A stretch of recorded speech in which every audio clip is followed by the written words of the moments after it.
We are normally wrong when we draw conclusions. And I'm saying we as in humans. We are normally wrong when we draw conclusions. So sometimes, even in research, I will see this happened and this happened, therefore this causes this. And that is not usually the case when it comes to the way the body works.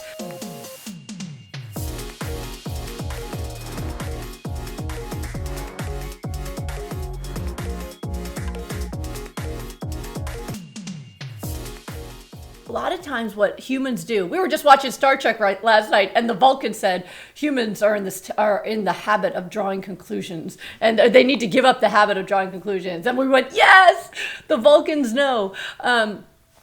We are normally wrong when we draw conclusions. And I'm saying we as in humans. We are normally wrong when we draw conclusions. So sometimes, even in research, I will see this happened and this happened, therefore this causes this. And that is not usually the case when it comes to the way the body works. So you might have been eating whatever you felt like eating at the time, and at the time you didn't have symptoms, or at the time your weight was stable. But that doesn't mean that what you were eating was causing weight stability or was causing you to have good health. In fact, if you were eating a lot of foods that were toxic to health, you were building up inflammation and you were building up issues that are going to affect your metabolism. Now, sometimes it takes times for those things to kick in. So for example, for me, I was not breastfed, I was bottle fed, and I ate a ton of processed foods growing up. But I did not have health issues until I was a teenager. But that doesn't mean that for all the years before I got lupus that I was actually healthy. No, I was building up inflammation until the point that I hit the tipping point.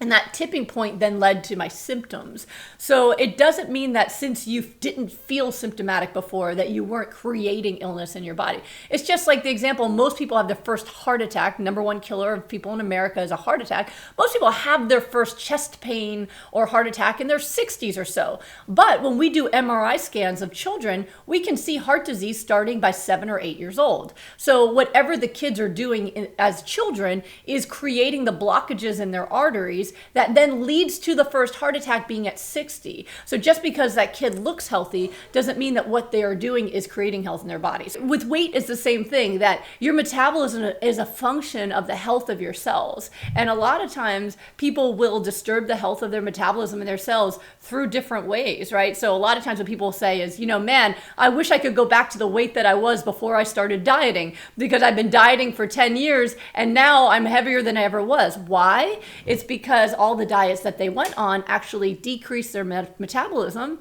and it made them even heavier, and it made it harder for them to maintain weight. So you really don't want to draw conclusions about, well, when I ate everything, I felt better than what I eat now. Whatever you did up until now led to the health you have now, including all the years that you did moderation and other stuff.